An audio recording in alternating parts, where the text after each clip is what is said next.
Star news Marathi, नवे पाऊल नवी दिशा। आमदार सुहास बाबर यांची विधान भवनात लक्षवेधी। द्राक्ष उत्पादक शेतकऱ्यांच्या न्याय हक्कासाठी सभागृहात काय मांडली ठाम भूमिका। तुम्हाला सोने खरेदी करायचंय तर मग चला विट्याच्या ओम ज्वेलर्समध्ये। विट्यातील प्रथमच सोन्याचे 100% BIS 916 hallmark jewellery showroom, HUID प्रमाणित सर्व दागिने, सोने तारण कर्ज योजना ही सुरू। तर मग एक वेळ अवश्य भेट द्या। आमचा पत्ता ओम ज्वेलर्स, सराफपेठ, बँक ऑफ महाराष्ट्र समोर विटा। संपर्क श्री भगवान ढमाले गार्डीकर, डॉक्टर विशाल शिंदे मोराळे। आतापर्यंत 500हून अधिक लोकांच्या गुडघेदुखीचा त्रास पूर्णपणे बंद करणारे आणि ऑपरेशन टाळणारे श्रीराम मल्टी स्पेशालिटी हॉस्पिटल तुमच्यासाठी सज्ज आहे। सर्वसामान्य लोकांना सहज परवडेल अशी उपचार पद्धती, 100% आजार होणार बरा।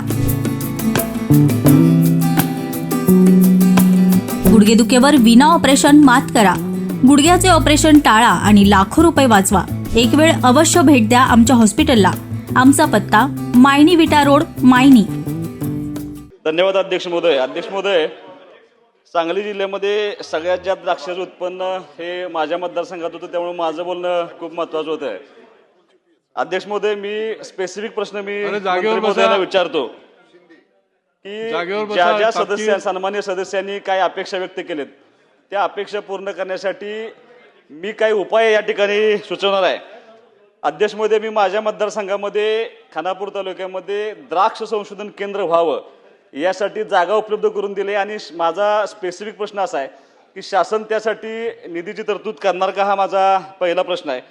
रोयो मंत्र्यांना माझा एक विनंती आहे की त्यांनी आता सांगितलं की द्राक्षाची लागण हे आम्ही रोजगार हमीमध्ये त्याचा समाविष्ट करतोय। माझी तुम्हाला एक विनंती साहेब अशी आहे की माझ्याकडं काही नगरपंचायत आहेत, जी छोटी गाव आहेत पण नगरपंचायतमध्ये त्याचं रूपांतर झालंय, तर त्या नगरपंचायती हद्दीमध्ये रोजगार हमीच्या माध्यमातून द्राक्षाची लागवडची योजना त्या नगरपंचायत हद्दीमध्ये राबवण्यासाठी आपल्याकडून सकारात्मक प्रयत्न व्हावे अशी माझी विनंती आहे। यालाच धरून अध्यक्ष महोदय, या अनुषंगाने माझा एक प्रश्न अत्यंत महत्त्वाचा आहे। जसं रोहित दादांनी सांगितलं की अफगाणिस्तानचा बेदाणा ह्या सगळ्या आमच्या जिल्ह्यामध्ये आला होता आणि अत्यल्प प्रमाणामध्ये आमच्या मतदारसंघातून आमच्या जिल्ह्यातून त्या ठिकाणी बेदाणा एक्सपोर्ट होतो आणि सगळ्यात जास्त द्राक्ष एक्सपोर्ट करण्याचं प्रमाण हे आमच्या सांगली जिल्ह्यामध्ये आहे। अध्यक्ष महोदय, आधीच जुलै ऑगस्ट 2025 मध्ये जी अतिवृष्टी झाली होती त्याच्यामुळे द्राक्षाचं उत्पन्न अत्यंत कमी प्रमाणात झालं होतं। 50% पेक्षा जास्त द्राक्ष बागा आमच्या फेल गेल्या होत्या।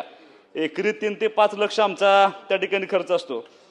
सांगली जिल्ह्यातून साधारणपणे 1500 कंटेनर निर्यात केले जाते। यामध्ये आपल्या देशाला प्रचंड मोठं परकीय चलन मिळत असतं। आता सध्या आखाती देशामध्ये जी युद्धजन्य परिस्थिती आली आहे त्यामुळं एक्सपोर्ट होणारे सगळे द्राक्षे आणि थोड्या प्रमाणात जो आमचा बेदाणा एक्सपोर्ट होतो, माझ्या माहितीप्रमाणे आमच्या जिल्ह्यातले जवळपास JNPT बंदरामध्ये 700 पेक्षा जास्त कंटेनर त्या ठिकाणी अडकून पडलेत। आता कधी युद्ध थांबेल हे आपल्या हातामध्ये नाही, पण ह्या द्राक्ष मालाचं आणि याचं जे उत्पन्नामध्ये आता जे नुकसान होणार आहे त्या नुकसानासाठी माझा स्पेसिफिक प्रश्न असा आहे की ह्या द्राक्ष उत्पादक शेतकऱ्यांना शासनाकडून अनुदान स्वरूपामध्ये तातडीने आर्थिक मदत मिळणार का, आणि अतिवृष्टी आणि युद्धजन्य परिस्थितीमुळे अशा दुहेरी संकट सापडलेल्या द्राक्ष बागात शेतकऱ्यांना सरसकट कर्जमाफी करणार का, आणि शासनाच्या वतीनं द्राक्ष संशोधन केंद्र खानापूर तालुक्यामध्ये मंजूर करणार का, हा माझा स्पेसिफिक प्रश्न आहे। आपल्या परिसरातील लेटेस्ट बातम्या पाहण्यासाठी स्टार न्यूज मराठी YouTube चॅनलला आत्ताच सबस्क्राईब करा।